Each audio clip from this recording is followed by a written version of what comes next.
So you guys were I'm hearing a lot of you guys wanted a theme song shortened, so here we go.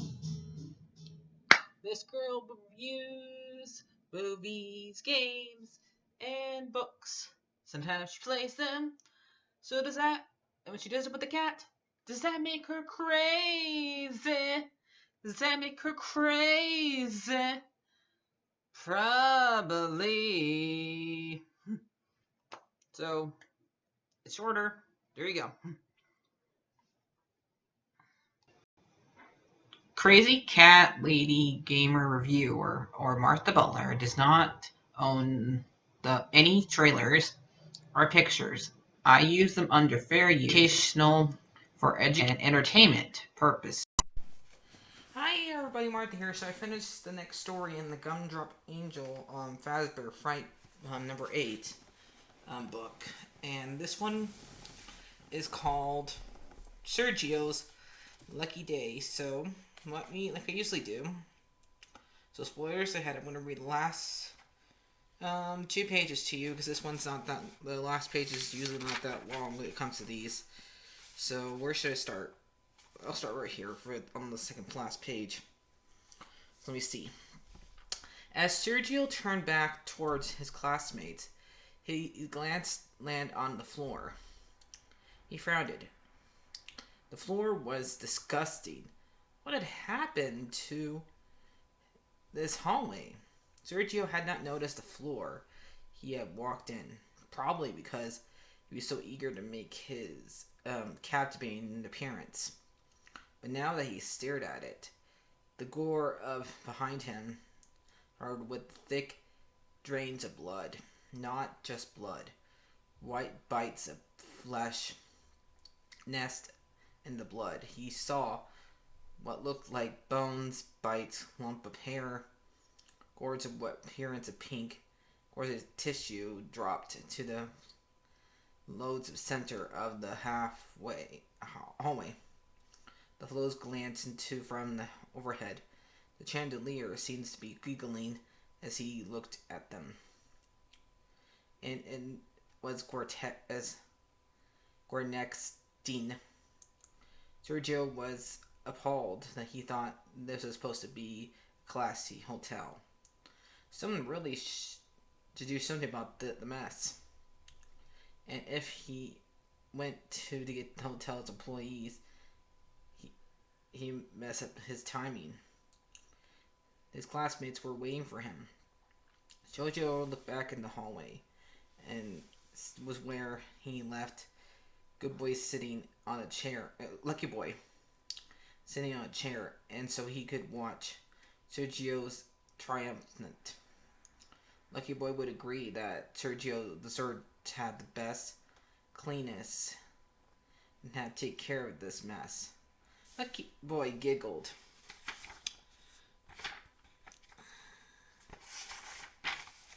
Sergio looked down at his feet and noticed even more grotesque ways startling in the cable next to the in his brand new shoes. For heaven's sake, some of the gore had even lodged into the black leather. He leaned over to rip off what looked like some of the rubbing glimmers. Shook his head. He would deal with this hotel janitor shortcomings later. He turned back to his fellow classmates. Now, he said to himself, "Where's Sophia? Oh, poor Sophia. Hopefully he never gets to Sophia. Hopefully, falls over before he gets to her. So, and dies. That's what it sounds like it's about to happen. But so let's get started. What happens in the story? So Sergio is was an architect, and one of the head architects of this. And it doesn't really say what year this takes place, but a lot of people are thinking 1995. But he is one of the youngest people for this job that he just got recently. He got promoted, and he ends up finding, after he gets the promotion, ends up finding a little toy called Lucky Boy that basically looks a lot like a balloon boy from the restaurant, the second restaurant video game, and he ends up like going to a gas station, um, and he ends up buying a lottery ticket because the dumb toy told him so, and he ends up winning the next day, which his wins were $600,000, and instead of saving it or giving some of it to other people, he spends it all on himself. The selfish Welch, basically, and he buys like a new car and buys a very, very expensive watch. Okay, I don't even want to look at the price. Go back and look at the book and see how much that watch was, because when I read it, no, thank you. No watch is worth that much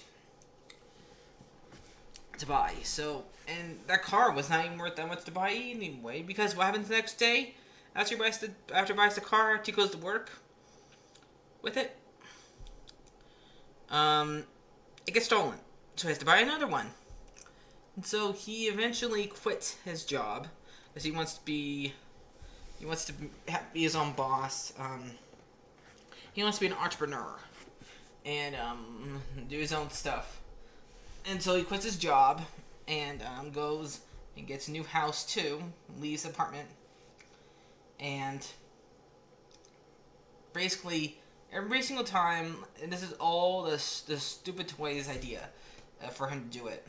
Like, he asks the toy his job, like, what should I do? And the toy ends up saying, you deserve the best.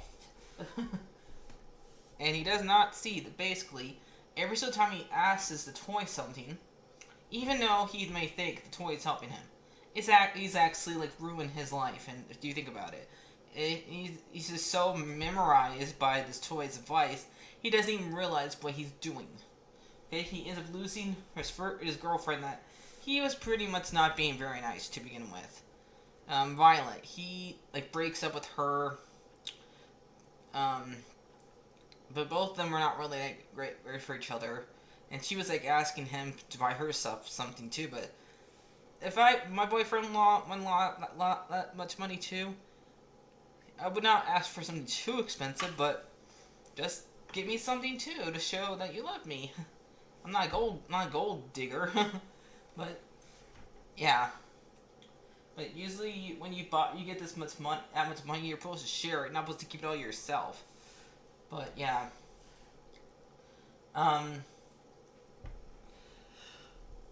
So he ends up again going after he becomes an entrepreneur. He ends up meeting another girl named Claire, and he starts dating her, and then brings her over to his parents' house. And apparently here he spent all the money already, so he ends up asking his dad for a loan, and his dad gives him more money to spend.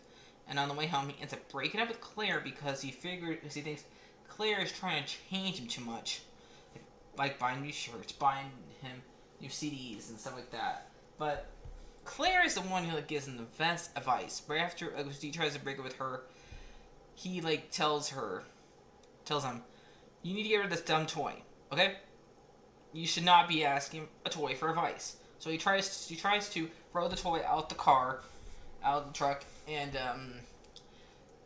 he ends up trying to reach for it, and that makes them roll over and get in a car wreck.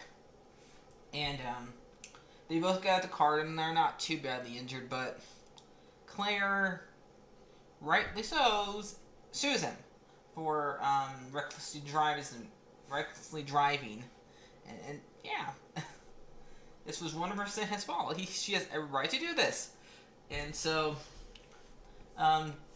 he tries to go after a girl named Sophie, who's from his high school, who he's had a big crush on ever since he was in high school, named Sophia. And it's their 10-year reunion, so he gets to see her again, and she's definitely coming because that's what her mom said. Because her mom keeps in touch with Sophia's mom, and so he wants to look at his best for her. And what does he end up doing? Well, he ends up cutting himself up all over his ears, his nose, and everything on his face. Basically, everything on his face. And that's why you guys get this. That's why on the last page, there's basically blood and gore everywhere. He doesn't realize that it's coming from him. Okay, he does not realize it. And I don't know. I thought at first he was going to turn into Lucky Boy eventually, and Lucky Boy was going to like take over his body. But in a kind of way, he did kind of turn into him. Like if you think about it, like some of the parts that